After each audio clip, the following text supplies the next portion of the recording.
नमस्कार साथियों, मैं पुष्पराज सिंह इनव्यू के चैनल में आप सभी का स्वागत करता हूं। Talk of the town series के पॉलिटिकल सीरीज में आज हम आपके सामने इंट्रोड्यूस करने जा रहे हैं जबलपुर क्षेत्र के एक किसान नेता भारत सिंह यादव जी को। इनके बारे में मैं आपको बता दूं कि लगभग 38 साल से ये बीजेपी के साथ जुड़े रहे और बीजेपी के विभिन्न पदों को इन्होंने सुशोभित किया। भेड़ाघाट विकास प्राधिकरण हो या जबलपुर जिला पंचायत के अध्यक्ष के तौर पर भी इन्होंने सराहनीय कार्य करे। और वर्तमान में यदि हम बात करें तो नर्मदा सेवा मिशन या फिर अपनी गौशालाओं को लेकर ये लगातार तत्पर रहते हैं और विभिन्न सामाजिक और धार्मिक आयोजनों में भी बढ़ चढ़कर हिस्सा लेते हैं। मैं स्वागत करना चाहता हूं श्री भारत सिंह यादव जी का कि आपने कीमती समय हमारे चैनल को दिया सर। और सबसे पहले तो सर मैं ये जानना चाहता हूं कि आप लगभग बीजेपी का जब से जन्म हुआ तब से ही बीजेपी के साथ जुड़े थे और लगातार कई सारे पदों पर आप बीजेपी में रहे और इसके अलावा आप जो हैं काफी सेवा कार्यों पर भी लगातार लगे रहे। फिर अचानक सर बीजेपी से मोह भंग की प्रमुख वजह क्या थी? 1980 के आसपास हम पंडित ओंकार तिवारी, जो आज हमारे बीच नहीं हैं, नर्मदा दिवस का कल का उनका कार्यक्रम हुआ, कल श्रद्धांजलि कार्यक्रम था। उनके सानिध्य में हम भारतीय जनता पार्टी में आए। उस समय भारतीय जनता पार्टी में एक पार्षद हुआ करते थे, पंडित ओंकार तिवारी। बाद में विधायक भी वो बने, मंत्री भी बने। हम लोगों ने लगातार उनके सानिध्य में काम किया और एक उनकी बड़ी लड़ाकू छवि थी। शहर के किसी भी विधानसभा का मामला हो, हमने ये नहीं देखा कि हमारे विधानसभा क्षेत्र का मामला हो, वो सबके लिए संघर्ष करते थे। ठेला वाले, मजदूर, गरीब, रिक्शा वाले सब उनसे जुड़े थे और यही हम लोगों के आकर्षण का केंद्र था कि वो जन जन के नेता थे, वो उनकी लड़ाई लड़ते थे। लंबी लड़ाई के बाद धीरे धीरे हम लोगों ने अपना कैडर तैयार किया। उस समय बड़ा कांग्रेस का संगठन मजबूत था, सरकार कांग्रेस की थी और बहुत संघर्षों के बाद कई बार विवाद भी हुए, लगातार आंदोलन हुए और हमारे एक कार्यकर्ता शंभू पासी था, संजय नगर में रहता था, उसकी हत्या भी हो गई थी। इतनी जद्दोजहद के बाद हम अपना घर भी छोड़ के थोड़ा आगे जाना पड़ा ताकि हमारे परिवार पूरा कांग्रेस से था जी, तो विवाद ना हो। हम भारतीय जनता पार्टी में आए। जिस तरीके से कार्यकर्ताओं को सम्मान उस समय था, एक एक कार्यकर्ता के लिए, मनोहर राव जी सहस्बुद्धे स्वर्गीय हैं, वो दादा बाबू राव जी परांच पे ये चिंता करते थे कि हमारा कौन कार्यकर्ता बैठक में नहीं आया, कौन सा कार्यकर्ता कोई तकलीफ में तो नहीं है।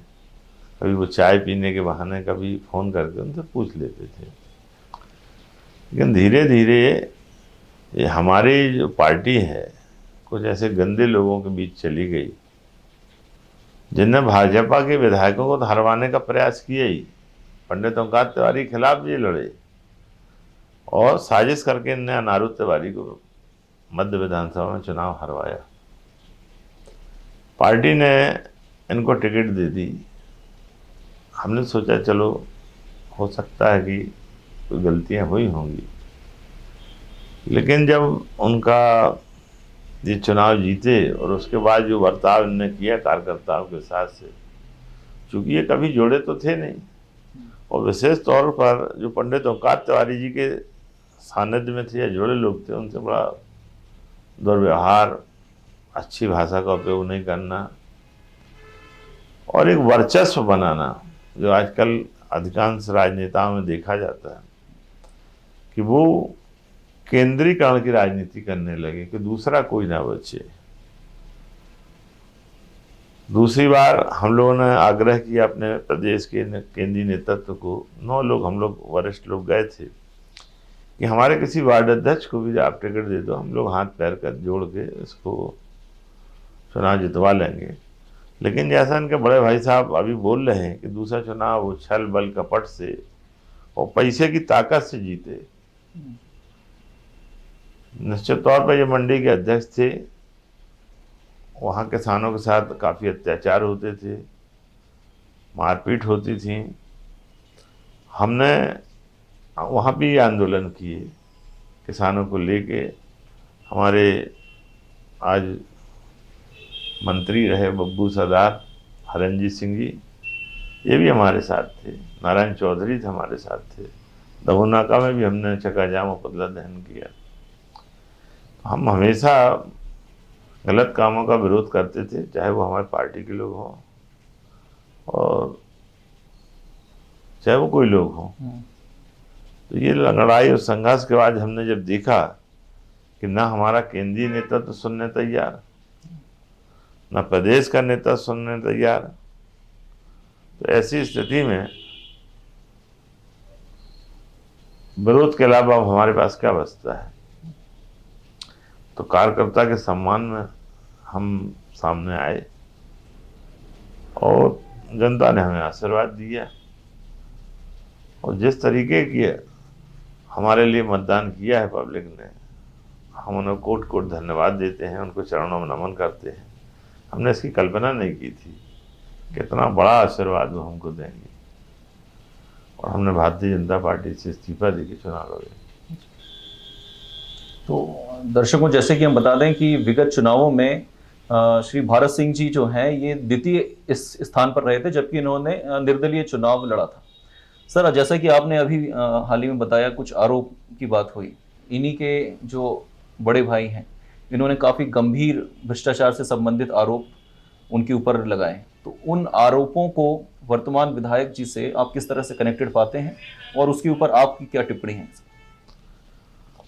वो इनके बड़े भाई हैं, साथ में इनका व्यवसाय भी था, उनका इनको संरक्षण था, और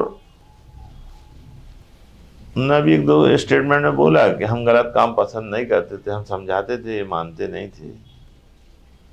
आखिरी में जब कोई समाज में चारा नहीं बचता सामाजिक जीवन में, तो आदमी को, चाहे वो परिवार का हो चाहे बाहर का हो,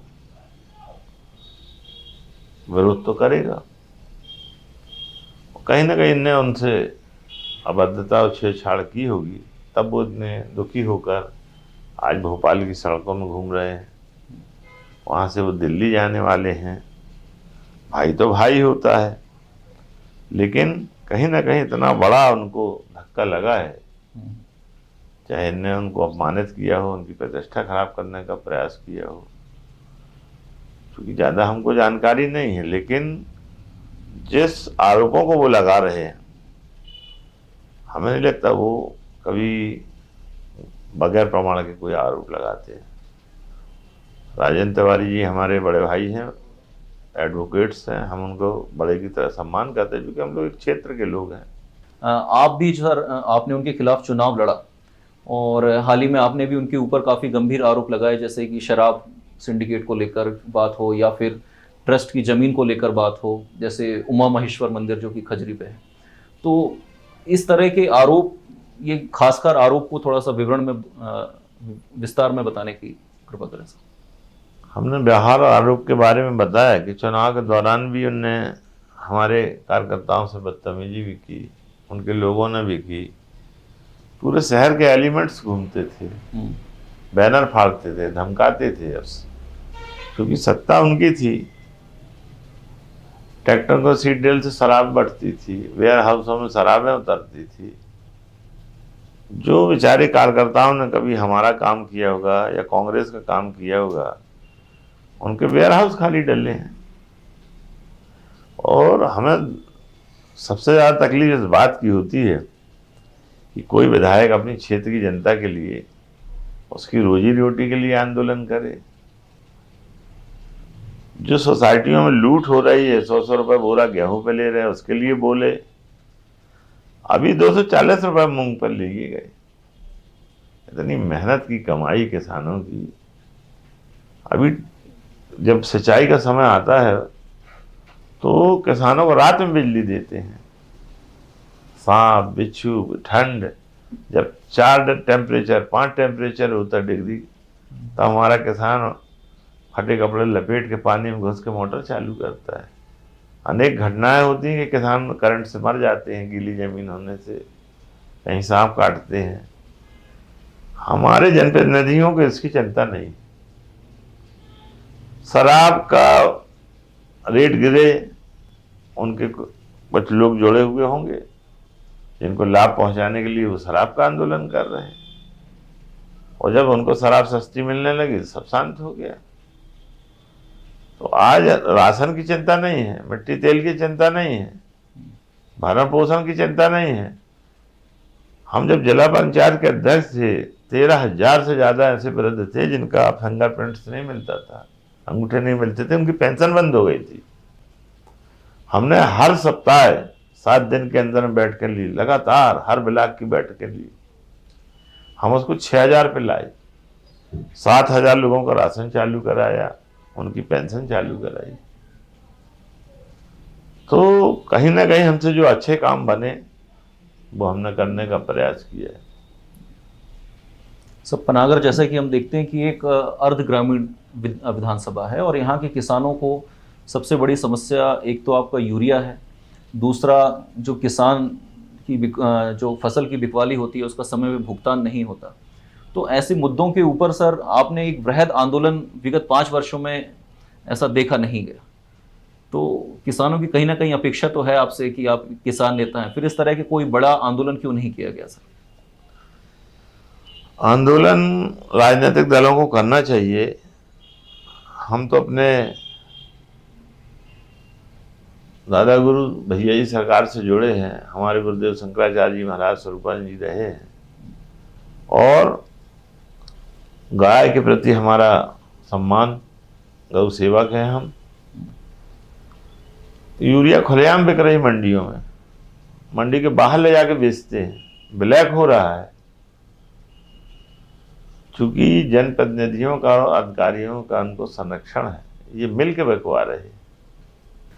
सर मैं आपके क्षेत्र की समस्याओं के बारे में यदि हम बात करें तो पनागर विधानसभा एक बहुत बड़ी विधानसभा है और आपकी विधानसभा की एकमात्र नदी पर्यट नदी, जो कि डेयरी इंडस्ट्री के कारण बहुत ज़्यादा प्रदूषित है और वही प्रदूषण आगे जाके नर्मदा जी को भी प्रदूषित करता है। तो इसको लेकर अभी तक विगत 20 सालों में कोई कार्य क्यों नहीं हुआ सर, जबकि 20 सालों से बीजेपी सत्ता में है? देखिए, गौमूत्र से, गोबर से कोई भी नदियाँ प्रदूषित नहीं होती। हमारे लिए पर्यटन और डेयरी सेक्टर एक वरदान है। हमारे जनप्रतिनिधियों ने उसका उपयोग नहीं किया, इनकी सोच नहीं थी। जितना जनप्रतिनिधि आ रहे हैं ये इनके दिमाग में है, ये विकास को रोड्स का विकास मानते हैं, पुलों का विकास मानते हैं, और ज़्यादातर जो केंद्र की योजनाएं चल रही हैं, पुल और टोल टैक्स से बनी रोडों को, ये अपने उसमें गिनाते कि ये हमने काम किए, जबकि इनके काम देखेंगे आप बहुत घटिया स्तर के हैं। सालों में जहाँ जहाँ इन्होंने सड़कें बनाई वहाँ गिट्टियाँ निकली हैं।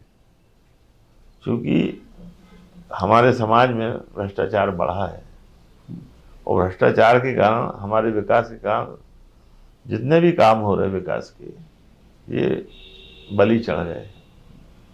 डेयरी सेक्टर हमारा बुरा नहीं है। गांव देहात में जब कोई बच्चा जहर पी लेता था, महिला जहर पी लेती थी, तो उसको गाय का गोबर घुला के पिला देते थे, तो जाके डाइल्यूट करके वो उल्टी होती थी तो वो पूरा जहर निकाल देता था। जहर हमारा पेस्टिसाइड है, जहर हमारी यूरिया डीएपी है। दादा सरकार का ही तो भैया जी सरकार का कहना, आज वो 1500 दिनों से नर्मदा जल ले रहे, निराहार होके, कोई आहार नहीं, चाय नहीं, दूध नहीं, कुछ नहीं। माँ नर्मदा की जल की जो ताकत उनने बताई है, ये शक्ति है हमारे नर्मदा जल की, कि जो जड़ों से, पेड़ों की अनेक जड़ी बूटियों से बहते हुए आता है, और हम लेते तो हम स्वस्थ तो प्रसन्न रह सकते हैं। वो जल हमारे भोजन का काम कर रहा है, हमको चला रहा। जब वो बोलते हैं तो क्या तेज है उनके अंदर। अभी वो पैदल परिक्रमा की जब उनने, तो 40-40 किलोमीटर चले। हम आप एक दिन नहीं खाएंगे तो चक्कर आने लगते हैं। तो हमारा ये कहना है कि उससे गैर रासायनिक खाद बनना चाहिए। लाखों भैंसों की और गायों की यूरिन जो बह रही है, हमारे जैसे नैनो यूरिया का उत्पादन हुआ है, ये हमारे जनप्रतिनिधि क्यों नहीं सोचते? जहाँ से हजारों लोगों को काम मिलेगा। अगर हम नहीं सचेते, वृक्षारोपण हमने नहीं किया, आज लोगों में कितना गुस्सा है, क्रोध है, चिड़चिड़ापन है। ये सब जो वृक्षों को हमने काटा है, जो ठंडक थी हमारे प्रकृति में, वो खत्म हो रही है। हमको गुस्सा बहुत आने लगा, हमारे बच्चों को गुस्सा आने लगा। तो ये सब यही कारण है जो हम प्रकृति से छेड़छाड़ कर रहे हैं। तो काफ़ी ज़मीन से जुड़े हुए मुद्दे सर आपने उठाए हैं, और इन मुद्दों के इम्प्लीमेंटेशन के लिए कहीं ना कहीं एक जनप्रतिनिधि के तौर पर आगे आना बहुत ज़रूरी है। तो आगामी चुनावों में यदि हम देखें तो इस बार भी आप निर्दलीय चुनाव लड़ने की तैयारी में हैं, या फिर किसी राजनीतिक दल से आपकी बातचीत जारी है सर? देखिए, हमारा सोचना ये है, जो भी राजनीतिक दल हमें सम्मान देंगे हम उनको सम्मान देंगे, क्योंकि आज के समय में कार्यकर्ताओं की बहुत बड़ी टीम होती है और बड़े धन और बल की जरूरत होती है चुनाव लड़ने में। हम लोग किसान हैं, हम लोगों के पास इतनी समृद्धि नहीं है। वो तो आप लोगों के हाथ पैर जोड़ के, आपका आशीर्वाद लेके, आपके बीच में सुख दुख में रहे हैं, इसलिए आप लोग हमको इतना आशीर्वाद भी देते हैं। बाकी हमारी औकात और वो नहीं है कि हम इतना धन बल ला सकें, इतने बड़े बड़े लोगों से चुनाव लड़ सकें। ऐसे ऐसे भ्रष्ट देख तो रहे आप, भ्रष्टाचार कैसे कैसे मामले आ रहे। 25-30 साल से गरीबों का राशन जो बिकना चाहिए, गरीबों तक पहुंचना चाहिए, वो बिक रहा बाजार में, मंडी में उतरता, मंडी से बेचता है, कागज तैयार होते हैं। इतने बड़े बड़े नए नए तरीके के फर्जीवाड़ा। पूरा मध्य प्रदेश की सरकार परेशान थी इस बात को लेकर, धान खरीदी को लेकर, राशन के, गरीबों के बेचारा अनाज को 2-2, 3-3 महीने का राशन वाला को, दुकान को अनाज नहीं दिया जाता। उनकी कुवत नहीं है, वो इतने छोटे हो गए हैं, भ्रष्टाचार इतना बड़ा हो गया है कि वो अपनी आवाज़ में बोल सकें। अभी राशन के जितने यहाँ पे डीलर हैं उनको कम दिया जाता राशन।